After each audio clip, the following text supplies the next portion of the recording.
Hey guys, and welcome to the next episode of the Random Watch Dude. So as you can see here, you are staring at some palm fronds. Now this is actually in my backyard, or my back garden as we typically say in Britain. And I thought I'd start with the video today with some palm fronds. Very relevant really to the watch that I'm wearing, because I'm wearing my Rolex Datejust 36. This is the palm motif dial on the Jubilee bracelet and the domed bezel. So there you go. I just thought that was a nice little segue really into a conversation that I wanted to have today. And rather than have the video facing me and my ugly mug today, I thought it would make a nice change. As you guys like my kayaking videos, I'm not out on the kayak today because it's a little bit too breezy. So I thought I'd just take you for a little walk down my garden, down my backyard, down my yard, as they say, and just have a little quick chat really about the Grail Watch. So the Grail Watch, now the Holy Grail Watch. What is the Holy Grail Watch?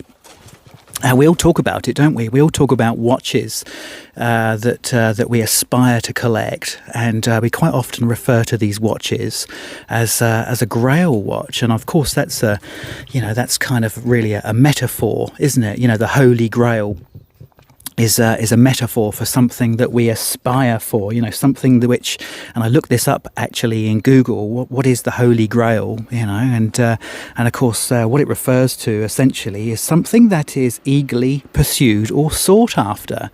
And I thought, well, that's really cool, isn't it? Yeah, a grail. So a grail is something which is eagerly pursued or sought after. Doesn't necessarily mean that you actually get it, but it's something that you pursue eagerly.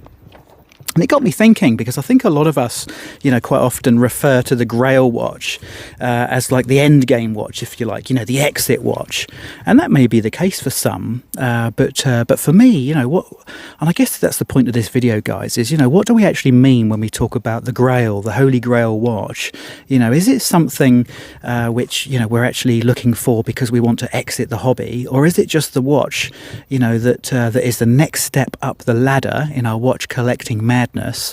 Or is it the watch that we don't think we'll ever achieve? Because, of course, the story of the Holy Grail, if you go back, and some of you who aren't necessarily religious and read the Bible and what have you and understand what the Holy Grail is, and I'll count myself as one of them, my knowledge of the Holy Grail is based around, an Indiana Jones movie, if I'm perfectly honest with you, where Indiana Jones ends up, finding the hidden Holy Grail.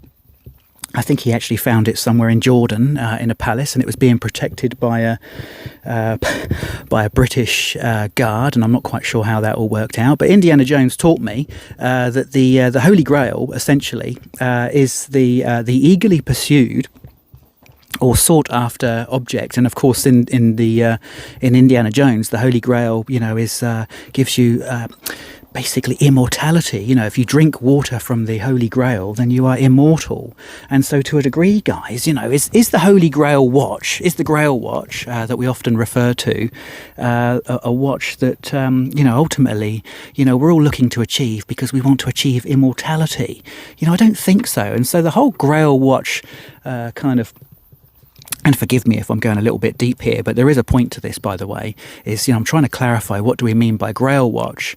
And my personal opinion, as we move through the Indiana Jones metaphor, which is the Holy Grail, you drink the water from the Holy Grail and you become immortal. If we were to relate that to the watch hobby, and I'll just carry on going down here a bit. If we were to relate that to the watch hobby, what we're saying is, the Holy Grail watch for us is the watch that makes us immortal, the perfect watch.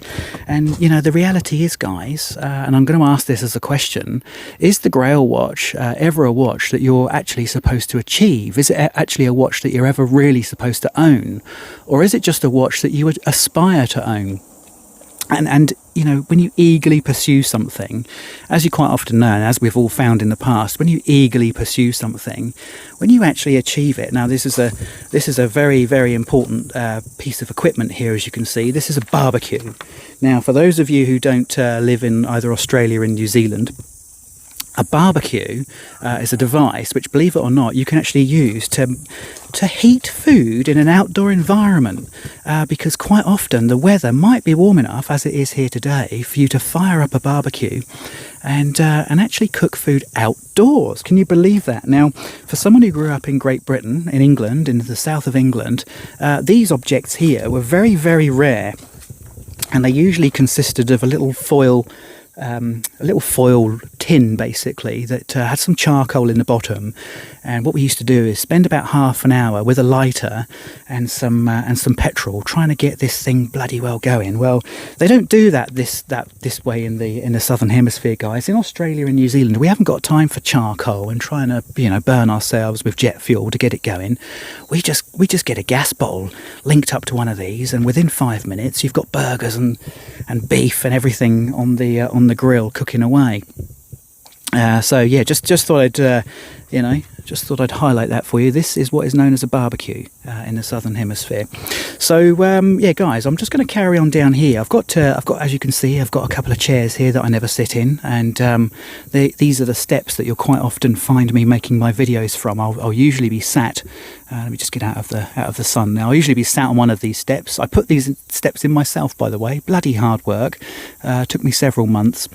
But I put these steps in myself when we first built the house here about 9 years ago, and all of this area here was completely barren. It was utterly barren, and everything that you can see here we've actually planted ourselves, my wife and I, and it's grown phenomenally in the last 9 years.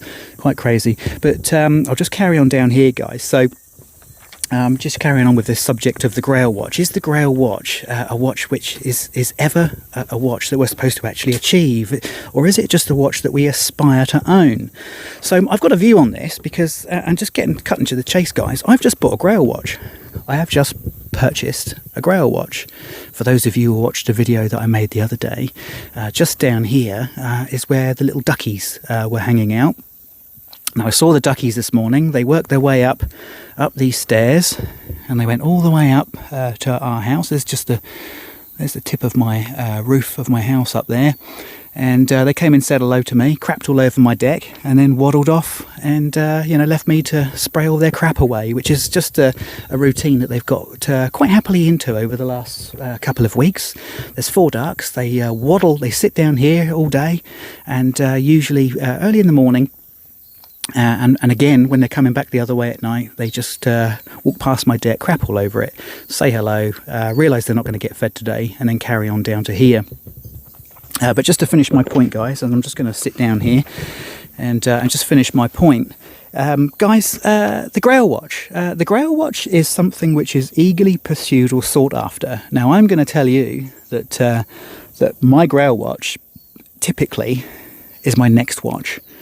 And that sounds a little bit odd, doesn't it? Because it's not quite as fanciful and quite as romantic, if you like, as the Holy Grail, which you drink from to give you immortality. My Grail Watch, guys, is my next watch, because it is the thing which is eagerly pursued or sought after. And let's be honest with you, guys. At the end of the day, if you're going to eagerly pursue something and seek it out, I mean, at some point, guys, you've actually got to get it, haven't you? I mean, there's no fun in, endlessly yearning for a watch that you can never own. I mean, what's the point of that? That's just a waste of time, isn't it? Yearning for a watch that you'll never own. So my Holy Grail watch, guys, varies. Every time I buy a new watch, it is no longer the Holy Grail. It's a watch in my collection, and then I develop a new Grail watch. So I've just bought my newest Grail Watch. Now, I mentioned this quickly in another video that I made earlier when I was talking about the Phantom Menace in the online watch world. So I've just bought my new Grail Watch off of Chrono24, and I'll just let you into a little secret, guys. It is a Omega, neo-vintage Omega Speedmaster, and I'm not talking about a moon watch here. I'm not talking about a Speedmaster moon watch. It's basically a Speedmaster reduced, and before you all go, oh, you got one of those, that's not really a Speedmaster at all. It is, I love it, guys. It's the triple date. It's the 3523.80 triple date, and when I say triple date, it's got the day, it's got the date, And it's also got the month. So it'll tell you the day, the date, and the month. It's also got a 24-hour hand, and it's a chronograph. And I love it. It's a 39mm diameter case with an 18mm lug width, so it's a fairly small watch. It'll look fairly small on my wrist, but certainly larger than my 36mm Datejust does. But I'm really excited about this, guys, and the reason I'm excited is because I actually have been ogling that particular model. And it's a blue one, and I'll put a picture or two up for you as we talk through it. But I've actually been ogling that particular watch, and I'm not even kidding now. I've been ogling that particular watch for about 5 years, and I finally, having made a video where I said I was going to take a breather from the watch purchasing world. Let's just have another quick look at that amazing device there, which helps you cook food outdoors. Can you believe it? I've actually gone and bought a Grail Watch, a watch that I've aspired to and eagerly pursued for 5 years, having told everybody that I wasn't buying any watches for the foreseeable future. It came up, guys, and you know what it's like. You know what it's like. It was on Chrono24. It was a full set. Full set, guys. Box and papers, Omega Speedmaster, triple date with the blue dial. It was the right price. And it was the right seller because it's my favourite seller in Japan, who I frequently buy watches from, probably far too frequently in reality. And that is on its way to me. I will be making a review, obviously, on that watch. I'll probably do my inaugural unboxing as well. So that's going to be really exciting, guys, isn't it? The random watch dude unboxing of his Holy Grail watch.